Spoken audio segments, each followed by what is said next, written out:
Hello students, 10ാം ക്ലാസ്സിൻ്റെ അടിസ്ഥാന പാഠാവലിയിലെ ആദ്യത്തെ പാഠഭാഗമാണ് ചിത്രകാരി. ഈ പാഠഭാഗത്തിലെ ഹാഫിസിൻ്റെ ഉമ്മ എന്ന കഥാപാത്ര നിരൂപണമാണ് നമ്മൾ ഈ ഒരു വീഡിയോയിൽ വിശകലനം ചെയ്യുന്നത്. അപ്പോൾ നമ്മൾ ഈ ഒരു പാഠഭാഗത്തിലെ പ്രധാന കഥാപാത്രമായിട്ടുള്ള ഫിസയുടെ ഭർത്താവായ ഹാഫിസിൻ്റെയും കഥാപാത്ര നിരൂപണം അപ്ലോഡ് ചെയ്തിട്ടുണ്ട്. അത് കണ്ടിട്ടില്ലാത്തവർ തീർച്ചയായും അത് കാണുക. അപ്പോൾ അത്രത്തോളം തന്നെ പ്രധാനപ്പെട്ട മറ്റൊരു കഥാപാത്രമാണ് ഹാഫിസിൻ്റെ ഉമ്മ, അതായത് ഫിസയുടെ അമ്മയുടെ കഥാപാത്ര നിരൂപണം. അപ്പോൾ നമുക്ക് എങ്ങനെയാണ് കഥാപാത്ര നിരൂപണം തയ്യാറാക്കാൻ നോക്കാം.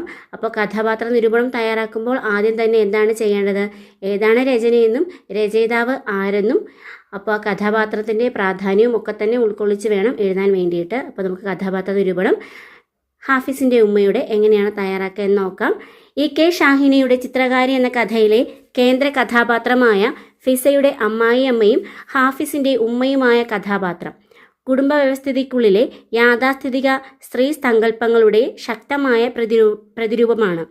ഈ കഥാപാത്രത്തിൻ്റെ പ്രധാന സവിശേഷതകൾ താഴെ പറയുന്നവയാണ്. 1. സങ്കുചിതമായ സ്ത്രീ സങ്കല്പം. സ്ത്രീയുടെ ലോകം അടുക്കളയിൽ ഒതുങ്ങേണ്ടതാണെന്നും ആണുങ്ങൾക്ക് വായ്ക്ക് രുചിയുള്ള ഭക്ഷണം ഉണ്ടാക്കി കൊടുക്കലും മക്കളെ നോക്കലുമാണ് പെണ്ണിൻ്റെ യഥാർത്ഥ പണിയെന്നും ഇവർ ഉറച്ചു വിശ്വസിക്കുന്നു. സ്ത്രീയുടെ സർഗശേഷിയേക്കാൾ അവളുടെ പാചക നൈപുണ്യത്തിനാണ് ഇവർ മുൻഗണന നൽകുന്നത്. 2. കലയോടുള്ള പുച്ഛം. ഫിസയുടെ അസാമാന്യമായ സർഗശേഷിയെയും ചിത്രരചനയെയും തികഞ്ഞ പുച്ഛത്തോടെയാണ് ഉമ്മ സമീപിക്കുന്നത്. ഫിസയുടെ വരയെ വെറും പെയിന്റടി എന്ന് വിശേഷിപ്പിക്കുക വഴി കലയെ അവർ നിസ്സാരവൽക്കരിക്കുന്നു. ഇതൊന്നും പെണ്ണുങ്ങൾക്ക് പറ്റിയ പണിയല്ല എന്ന് പറഞ്ഞ് ഫിസയുടെ ആത്മാവിഷ്കാരത്തിന് അവർ വിലക്ക് ഏർപ്പെടുത്തുന്നു. അടുത്തത് അടിച്ചമർത്തുന്ന മനോഭാവം. ഫിസയെ അടുക്കളപ്പണി പഠിപ്പിക്കാനായി അവർ നിരന്തരം ശ്രമിക്കുന്നു. അടുപ്പത്തെ പണി പഠിക്കാണ്ട് പറ്റൂല ഫിസെ എന്ന് പറയുന്നതിലൂടെ സർഗാത്മകതയേക്കാൾ ഗാർഹിക ഉത്തരവാദിത്തങ്ങൾക്കാണ് പ്രാധാന്യമെന്ന് അവർ ഓർമ്മിപ്പിക്കുന്നു. കലത്തപ്പം ചുടാനോ ബിരിയാണി വയ്ക്കാനോ അറിയുമോ എന്ന് ചോദിച്ചുകൊണ്ട് ഫിസയെ മാനസികമായി തോൽപ്പിക്കാനും അവർ ശ്രമിക്കുന്നുണ്ട്. അടുത്തത് നിശബ്ദതയെ തെറ്റിദ്ധരിക്കൽ. ഫിസയുടെ നിശബ്ദതയെയും അന്തർമുഖത്വത്തെയും അവളുടെ അഹങ്കാരമായോ മറ്റുള്ളവരുമായി സഹകരിക്കാത്ത സ്വഭാവമായോ ആണ് ഉമ്മ കാണുന്നത്.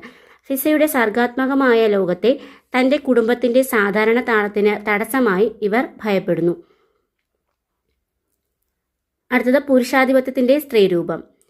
കുടുംബത്തിനകത്ത് സ്ത്രീയുടെ സ്വത്വത്തെ അടിച്ചമർത്തുന്നതിൽ പുരുഷാധിപത്യ ചിന്താഗതിക്ക് കൂട്ടുനിൽക്കുന്ന ഒരു സ്ത്രീരൂപമായാണ് ഉമ്മയെ കഥാകാരി അവതരിപ്പിക്കുന്നത്. ഫിസയുടെ കണ്ണുകൾ ഈറനണിയുമ്പോഴും അത് ഗൗനിക്കാതെ തൻ്റെ നിലപാടുകളിൽ ഉറച്ചു നിൽക്കുന്ന പരുക്കൻ സ്വഭാവമാണ് അവരുടേത്.